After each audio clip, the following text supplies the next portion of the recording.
सच्चिदानन्देश्वराय नमो नमः।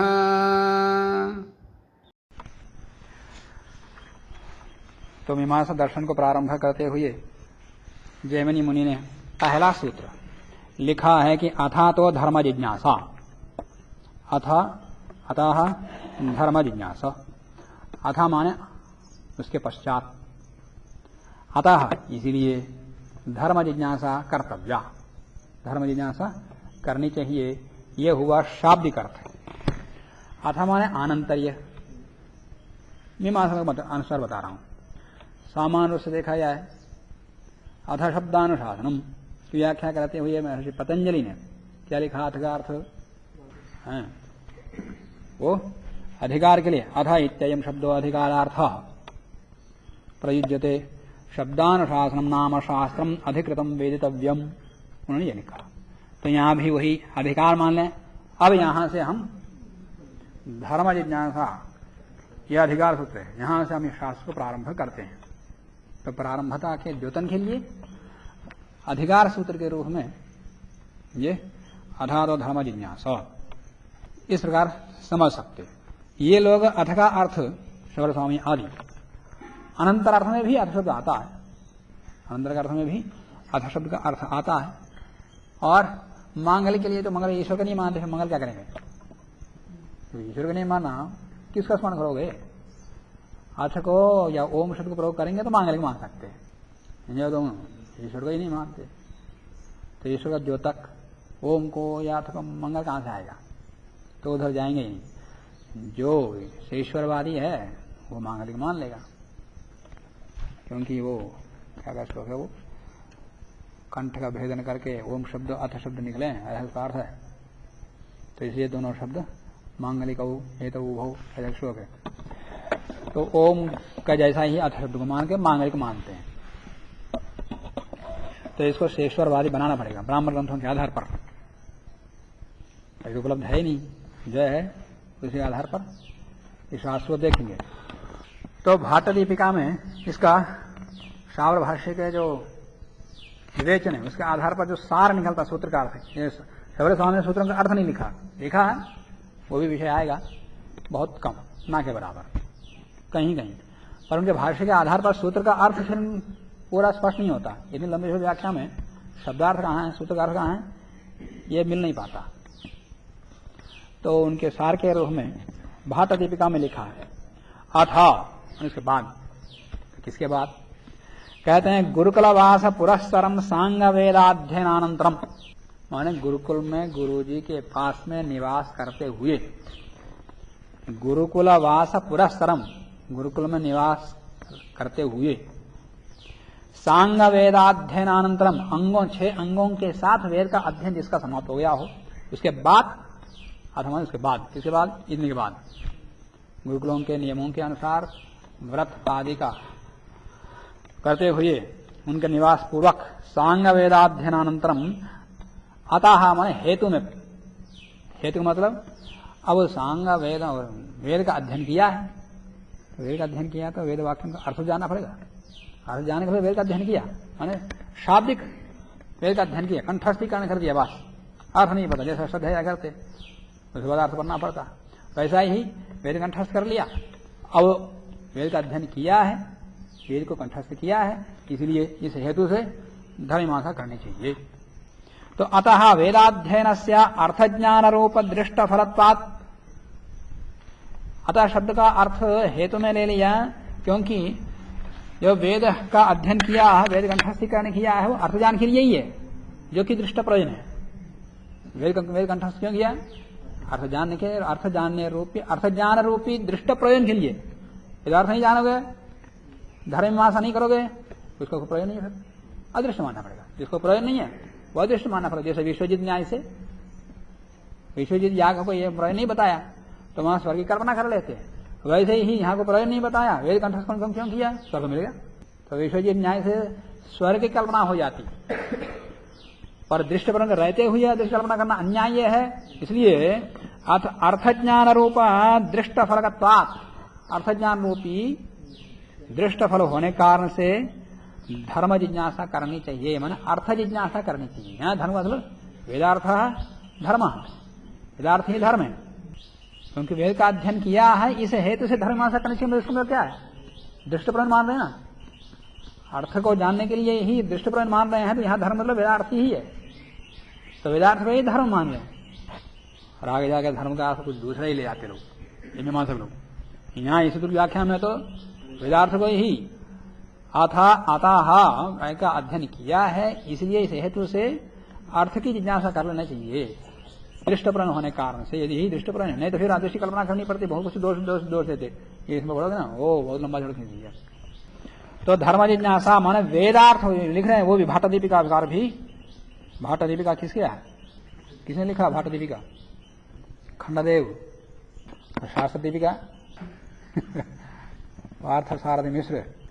तो धर्म जिज्ञासा का अर्थ लिख रहे हैं कि वेदार्थ रूपस्य धर्मस्य विचारः कर्तव्यः। तो धर्म का अर्थ क्या कर रहे हैं, वेदार्थ रूपी धर्म, वेदार्थ ही धर्म है यहाँ। हाँ, यागादेव धर्म का वो भी है, पर याग किसी है, वेदार्थ के लिए ही वो याग। धर्म जिज्ञासा कर रहे हैं, धर्म जिज्ञासा इसके बाद जो भी विवेचन किया सब याग का ही विवेचन किया। इसका मतलब याग से वेद को समझना, वेदार्थ नहीं निकलेगा। पर इन्होंने ऐसा कौन किसने प्रयास किया, किसने किया, वो याग तक ही रहे।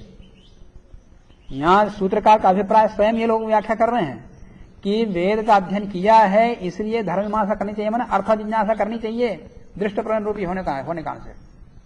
यहाँ तो यही लिखा है, सभी व्याख्या कर यही लिखते हैं। और यागादेव धर्म भी कहा है, तो यागादेव धर्म मतलब है, धर्म का मतलब अर्थ भी ले लिया, याग भी ले, दोनों एक ही तो हुआ, अलग अलग दो अर्थ नहीं हो सकते। इसमें मतलब याग आदि से वेदार्थ को जानना चाहिए, तो जैमिनी का अभिप्राय है। पर आगे जाकर के तो वेदार्थ गया याग आदि, वो भी याग माने यागों से वेदार्थ कैसे जानना, इसका उपाय तो किसी ने किया ही नहीं।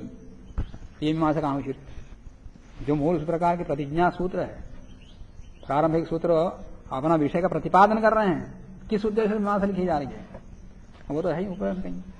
और याग आदि तक ही स्थूल द्रव्यात्मक याग तक ही सीमित रहे, तो यागों से वेद को कैसे समझना है, ऐसा पढ़ने से बस वो शाब्दिक वैयाकरण ऐसा ही होगी। फिर ये भी जहां जहां पर संदेह उत्पन्न हुआ ब्राह्मण ग्रंथों पर, वो भी वेदवाक्यों पर भी नहीं, ब्राह्मण ग्रंथों पर विधिवाक्यों पर जहां जहां संदेह उत्पन्न हुआ, संदेह की निवृत्ति के लिए उन्होंने तो वैयाकरण जैसा केवल शाब्दिक अर्थमात्र ही किया है, वेदार्थ ना किया। अब ब्राह्मण ग्रंथों में वो तक भी सीमित रहा, तो भी ब्राह्मण ग्रंथों में केवल द्रव्यात्मक ही है, उसके बाद और कुछ नहीं लिखा। ब्राह्मण ग्रंथों में तो और बहुत कुछ लिखा है। यागादिक मूल उद्देश्य क्या है, हर क्रिया का उद्देश्य हर स्थान पर जहां भी क्रिया है उसका फिर आध्यात्मिक अर्थ बताते हैं, और उसका आध्यात्मिक अर्थ लेकर तो वेद की व्याख्या किया क्या, कहा वहां पहुंचे नहीं कोई। तो अपना अपना सांप्रदायिक या भाट मत का हो या प्राभाकर मत का हो या मुरारी मत का हो, मीमांसा है नहीं है। तो वेदार्थ रूप से धर्म से विचार कर्तव्य हो, ये लिखा। ये तो सूत्र का अर्थ हुआ। श्लोक वार्ती का सार बताता हूं।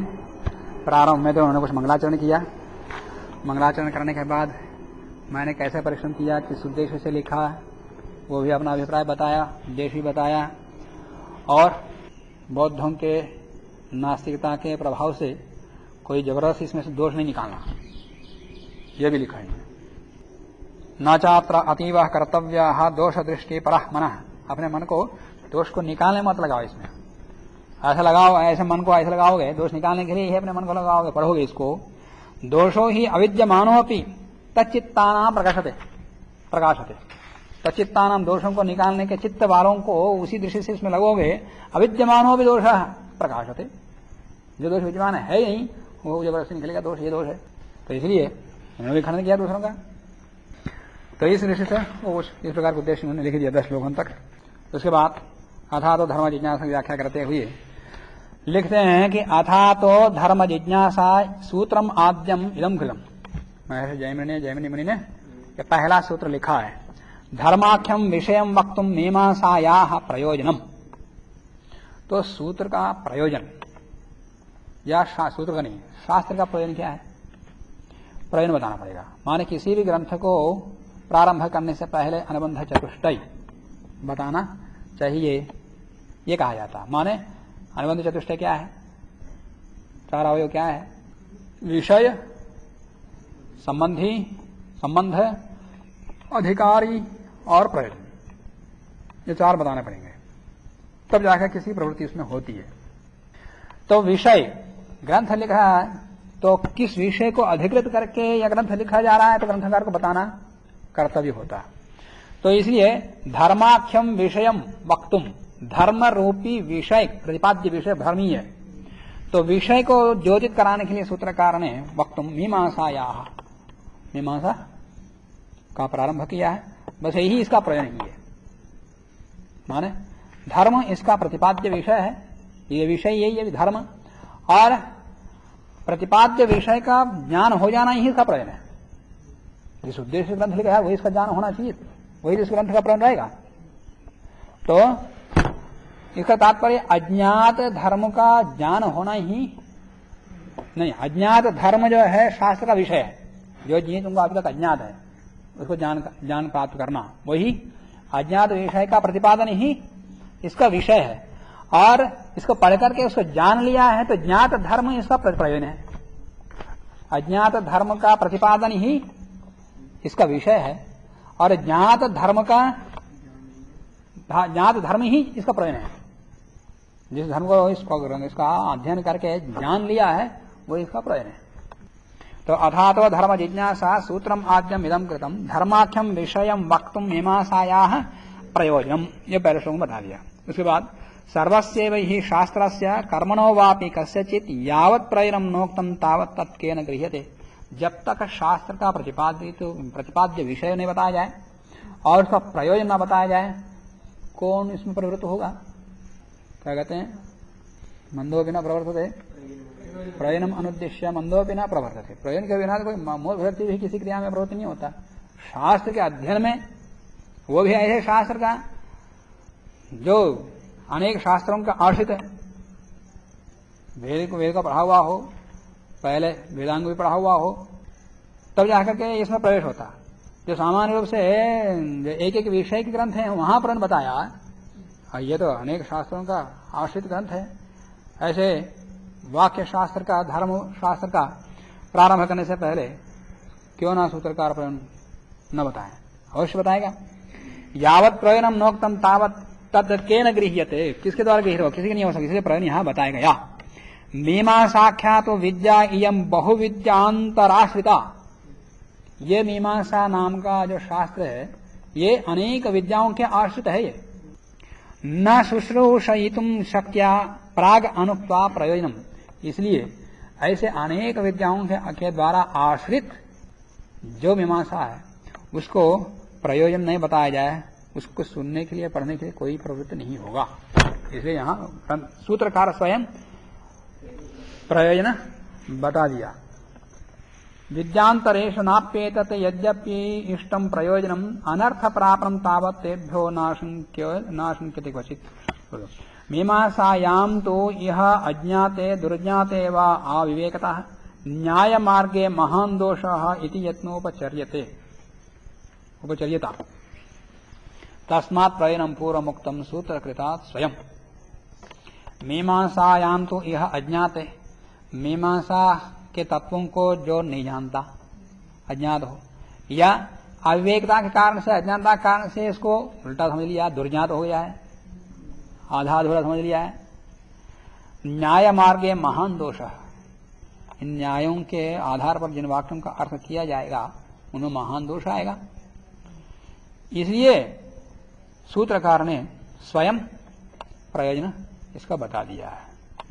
यत स्वेनोक्तम वदेयोस्तद भाष्यकारादयः कथम, माने ये ग्रंथ का प्रयोजन क्या है, ये तो भाष्यकार को बताना चाहिए, सूत्रकार क्यों बता रहे हैं?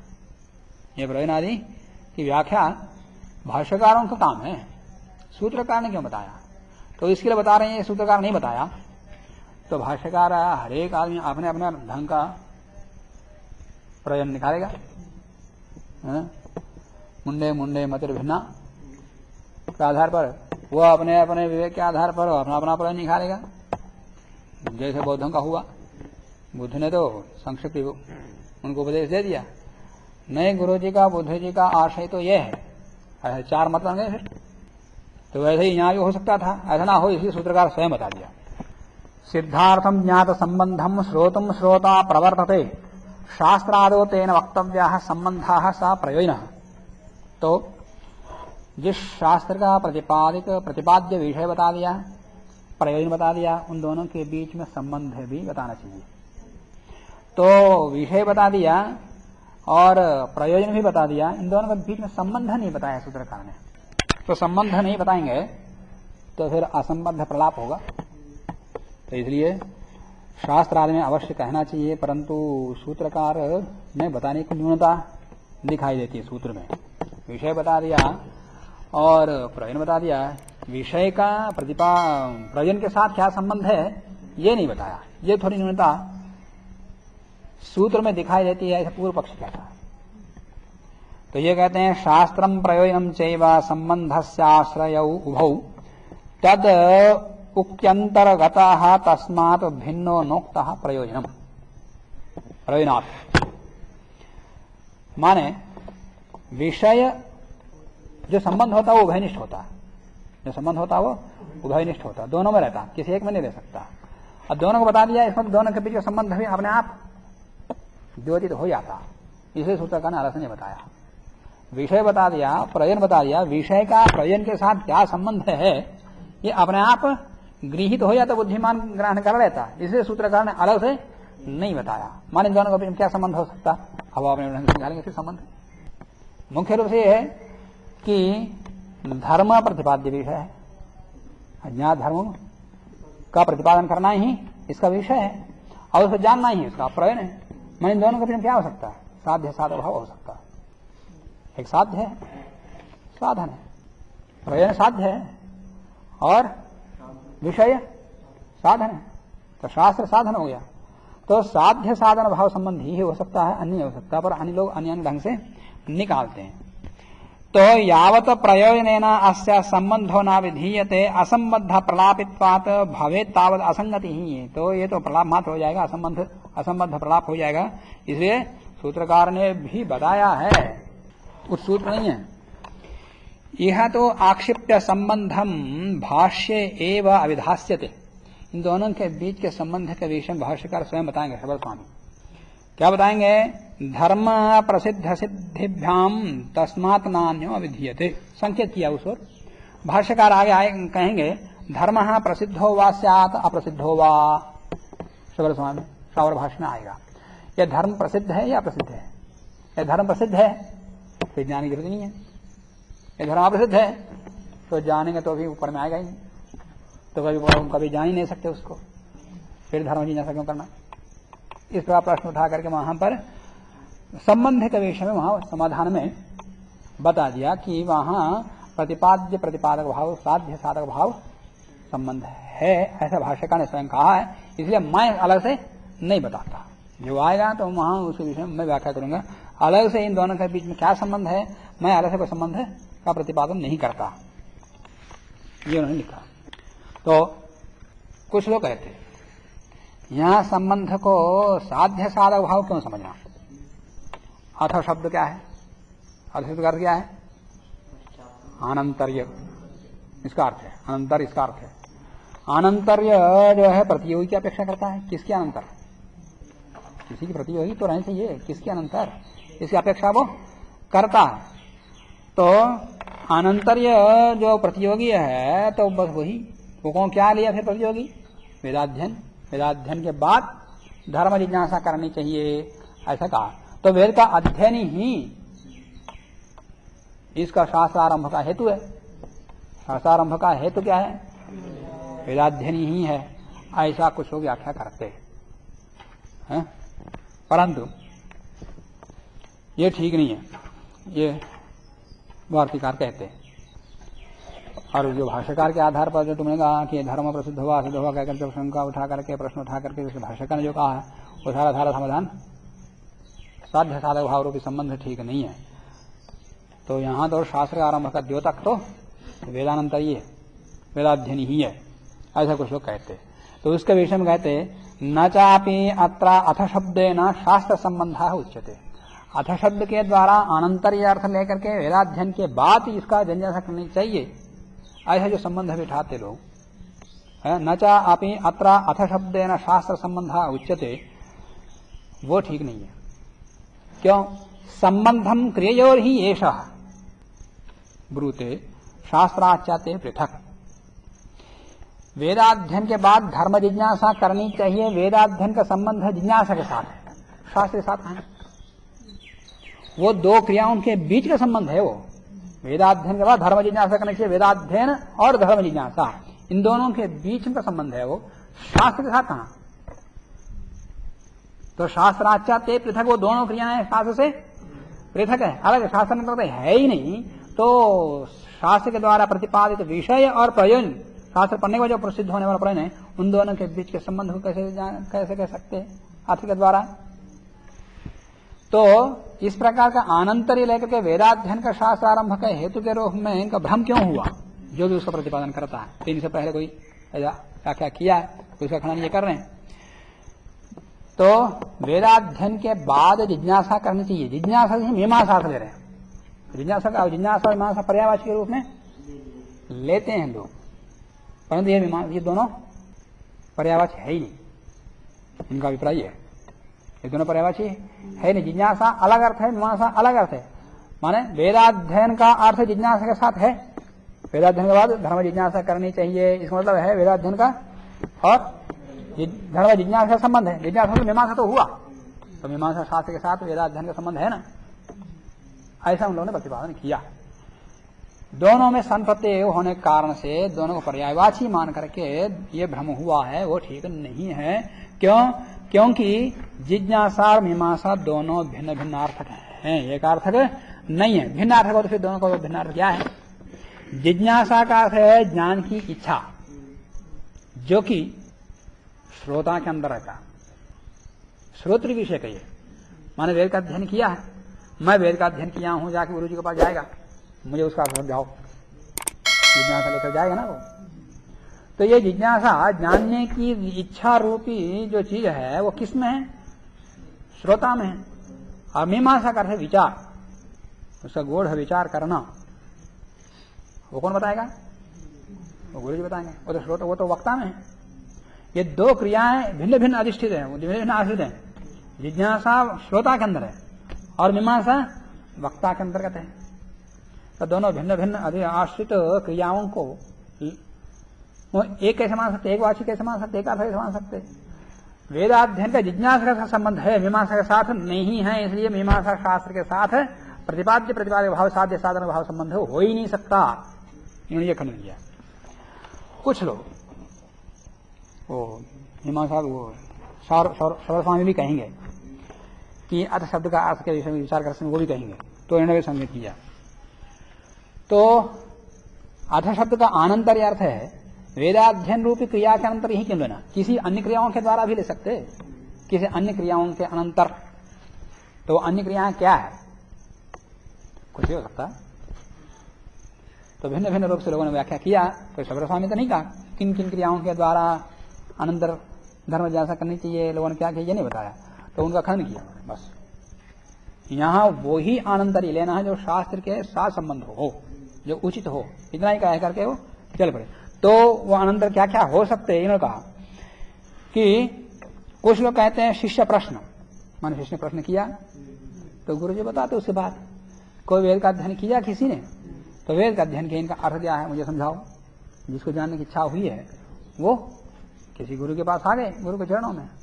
तो शिष्य प्रश्न के बाद मीमांसा शास्त्र का प्रवचन होता है, उपदेश होता है, अध्यापन होता है। इसलिए यहाँ शिष्य प्रश्न के अनंतर के बाद धर्म जिज्ञासा शास्त्र का संबंध इस प्रकार बिठाना चाहिए। कुछ लोग कहते हैं देवता आराधन के बाद धर्म जिज्ञासा करना चाहिए। अथ धर्म जिज्ञासा मतलब देवता आराधन के बाद, मान जयमनी मुनि देवता का आराधन करके उसका शास्त्र का पालन किया था। इसलिए हमको भी देवता आराधन करने के बाद धर्म जिज्ञासा करनी चाहिए। ये माता निराश उड़ा दिए, कोई प्रतिवाद नहीं करता। देवता आराधन कहां से आएगा? पर कोई पौराणिकता के प्रभाव, पुराणों के प्रभाव से ऐसी व्याख्या कोई कर लेता। और कोई रसायन सेवन के बाद ये अर्थ करता। जैमिनी मुनि कुछ विशेष रसायन सेवन करने के बाद उनको सूत्र प्रणयन की सामर्थ्य प्राप्त हुआ था, वैसे लिखा था। इसलिए हमको भी रसायन सेवन करने के बाद इसको पढ़ना चाहिए। कोई उस प्रकार का अध्ययन करके व्याख्या करता है। कोई कोई यह है गुरु पर्व क्रम के बाद, गुरु का पर्व पर मतलब अवच्छिन्न अखंड धारा, गुरु परंपरा एक के बाद एक जो चलता रहेगा पर्वों के साथ।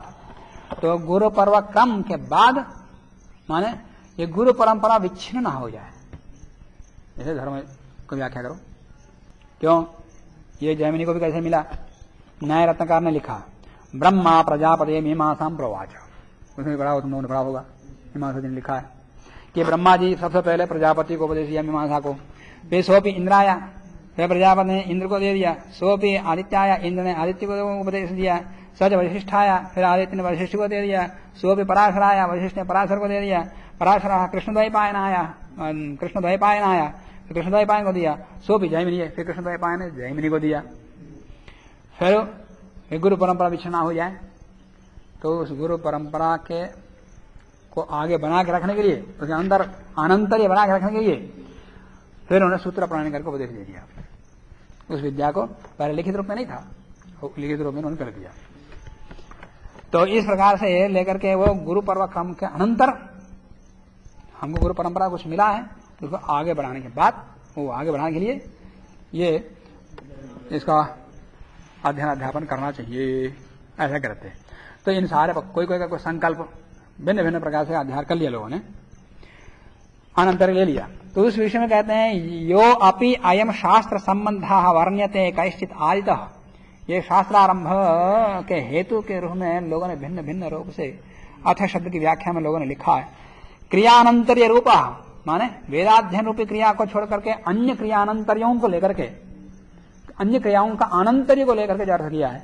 और गुरु पर्व क्रमोपि, गुरु पर्व क्रम को भी शास्त्रारंभ के हेतु के रूप में जो प्रस्तुत किया है वो सारा ठीक नहीं है। क्यों ठीक नहीं है? तद अतद भावयो हो, माने तदभाव अतदभाव, उन अनंतर्यों का रहने न रहने, माने गुरु पर्व क्रम कर रहने न रहने, शिष्य का प्रश्न करने न करने इत्यादि, उन अनंतर्यों के रहने न रहने से तस्य विशेष नोपलभ्यते, उनको कोई विशेष प्रयोजन हानि नहीं है। श्रोतुर्विधौ निषेधे व ज्ञाने व शास्त्र गोचरे, माने श्रोता के विधान में, विधि में, माने विधि मतलब किसी शास्त्र की क्रिया में प्रवृत्त होने में, निषेध है किसी से निवृत्त होने में, इस प्रकार के ज्ञान में शास्त्र गोचर में कोई विशेष अंतर नहीं पड़ता।